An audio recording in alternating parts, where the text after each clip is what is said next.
NEP 2020 મુજબ બાળકનું અધ્યયન કઈ ભાષામાં થવું જોઈએ? બાળક સમજે તેવી ભાષામાં.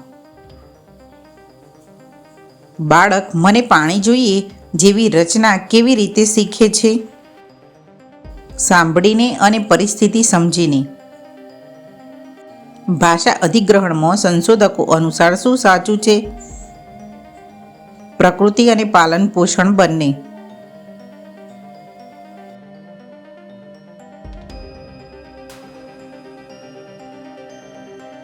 કન્ડિશનિંગ દ્વારા.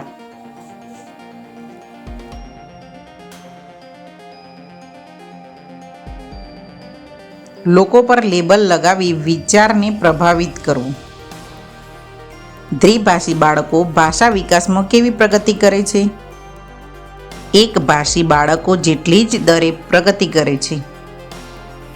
ડાયરેક્ટ મેથડમાં કઈ બાબતનો ઉપયોગ થતો નથી? માતૃભાષાનો ઉપયોગ થતો નથી. સ્ટ્રક્ચરલ એપ્રોચ મુખ્યત્વે કયા પર ભાર મૂકે છે? વાક્ય રચનાઓને આત્મસાત કરવા પર ભાર મૂકે છે. સ્ટ્રક્ચરલ એપ્રોચ ભારતમાં સૌ પ્રથમ ક્યાં ઉપયોગ થયો? તામિલનાડુ, ઈસવીસન 1952. મૌખિક અભિવ્યક્તિમાં પ્રસોડીમાં કયા તત્વો આવે છે? જોય, લય અને વિરામ.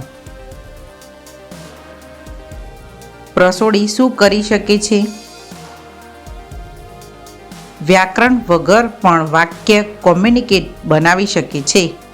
વ્યાકરણ અનુવાદ પદ્ધતિનો મુખ્ય લાભ કયો માનવામાં આવે છે? શબ્દ ભંડોળમાં વધારો થાય છે. TBLTનો મુખ્ય ફોકસ શું છે? અર્થસભર કાર્યો plus focus on form.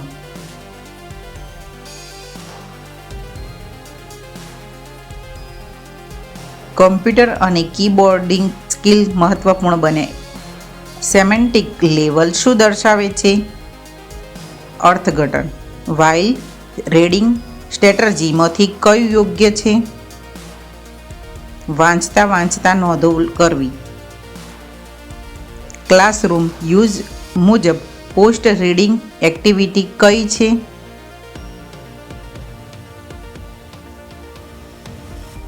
High frequency પ્રેક્ટિસનું લક્ષણ કયું છે? વારંવાર ટૂંકા સમયના અભ્યાસ.